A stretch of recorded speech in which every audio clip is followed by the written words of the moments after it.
Bonjour à tous, bienvenue dans cette nouvelle vidéo sur Monte ton calibre. Aujourd'hui, je reviens d'une petite brocante dans laquelle j'ai pu chiner cette jolie montre, cette Crystal 7 de chez Citizen.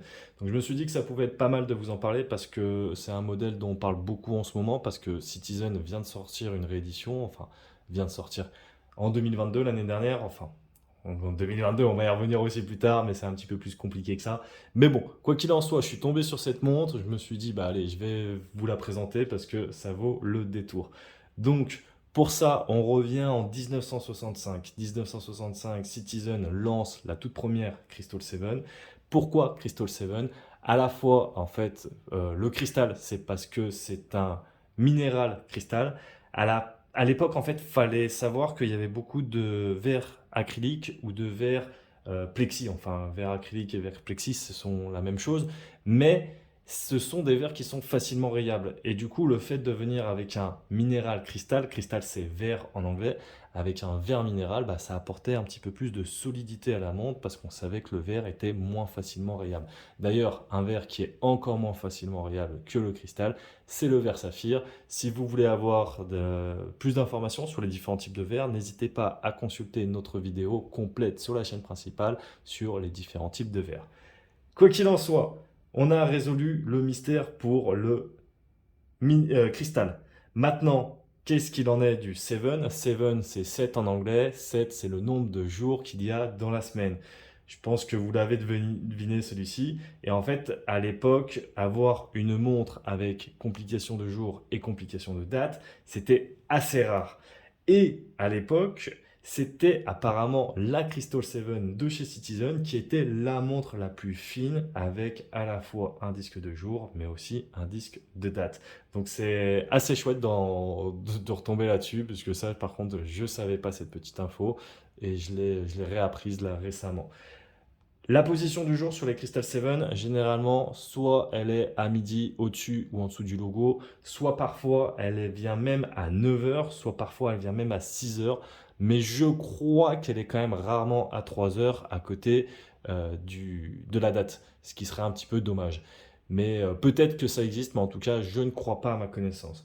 Une autre caractéristique de Crystal 7, c'est ce logo en fait que vous voyez à 18 heures. Donc toutes les Crystal 7 ont ce logo Crystal 7 quelque part. C'est un logo que je trouve ça plutôt sympa, franchement, ce logo, c'est sympa.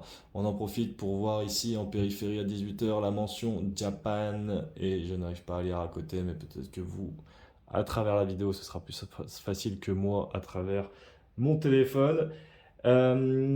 Crystal 7, c'était un vrai carton, donc la montre la plus fine du monde, avec le disque du jour et la disque de la date. Pour petit rappel, hein, la première Rolex Day-Date, elle était elle en 56, donc quasiment 10 ans après. Et on va parler donc des caractéristiques. D'ailleurs, juste avant de parler des caractéristiques, c'était un vrai carton puisqu'il y a eu plus de 1 million de montres vendues Crystal 7. Donc c'est bien vu qu'ils aient fait une réédition. D'ailleurs, on se demande pourquoi ils ont attendu aussi longtemps. Concernant les dimensions, la montre fait 36,5 mm de diamètre. C'est une vintage, c'est normal, mais moi j'aime beaucoup. L'entrecorne fait, elle, 18 mm. D'ailleurs, vous voyez, il y a un peu de rouille là.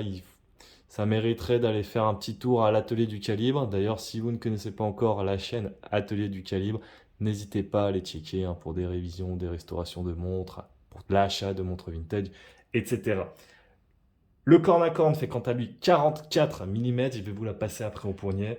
Juste avant, je vous montre l'épaisseur. L'épaisseur, je vous ai dit, la montre la plus fine du monde à l'époque, avec les deux complications. 10 mm d'épaisseur, ce qui est vraiment pas mal. Donc je vais la passer au poignet quand même pour vous rendre compte. Hop, comme ça vous aurez un meilleur aperçu. Donc voilà, je le rappelle, j'ai un poignet de 17 cm. Voilà, je vous laisse un peu les aperçus. Vous me direz ce que vous en pensez. Moi, je trouve cette montre très sympa. On va venir voir donc l'épaisseur de 10 avec la petite couronne. Sur le fond de boîte, on retrouve également le logo de Crystal 7 avec différentes mentions. D'ailleurs, nous avons la référence Crystal 7 automatique. Nous avons ici euh, automatique ORD4. Alors, je ne saurais vous dire ce que c'est. En revanche, on retrouve la référence qui est ici à l'envers, qui est ACSS 2916. Voilà pour la référence de cette montre. Fond vissé. Alors, je n'ai pas l'étanchéité, je ne crois pas qu'elle soit écrite ici. Parawater, hein, on a l'information, mais on n'a pas non plus l'étanchéité. Après, la couronne n'est pas vissée ni rien, donc je pense pas qu'on puisse trop faire de folie avec.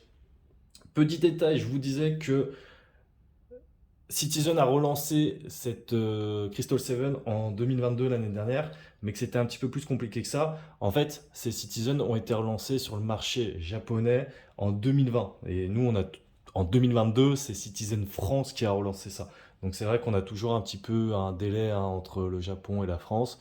Mais voilà, quoi qu'il en soit, c'est une excellente montre, que ce soit en vintage, mais aussi en moderne. C'est dommage, j'ai pas la moderne aujourd'hui, mais Jérémy vous l'avez présenté sur la chaîne. N'hésitez pas à aller la consulter, la vidéo.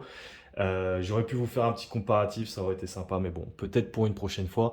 En tout cas, les deux montres sont très sympas. La nouvelle, la moderne, pour une dress watch accessible, pas très chère, entrée de gamme, c'est vraiment un très bon choix. Cette vintage est aussi très sympa. Je vous montre un petit peu le bracelet, hein. Forcément, vous voyez, il a quelques traces, comme je le disais. Il mériterait d'être un petit peu révisé avec le fermoir comme ceci. Tac. Petite mention, il me semble qu'il y a des mentions ici. Sur le bracelet, oui, effectivement, ici, il y a des petites mentions.